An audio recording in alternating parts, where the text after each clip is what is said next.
Allora, con Luca Stefanello, coordinatore regionale Fictem Veneto, per quanto riguarda gli elettrici, siamo qui a Bertesina davanti alla sede di Enel e Distribuzione. Oggi sciopero 4 ore a livello nazionale. In Veneto come sta andando lo sciopero?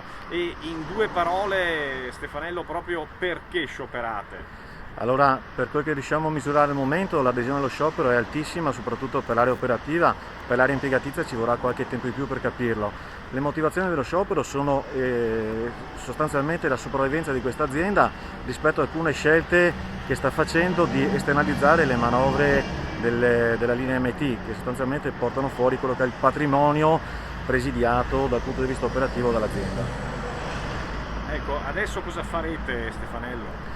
Ma noi continueremo a misurarci con l'azienda, il nostro obiettivo è farla desistere su quelle che sono, come dire, le iniziative che ha intrapreso su esternalizzazione delle manovre, sull'allargamento dei perimetri operativi della reperibilità e sulla differenziazione degli orari.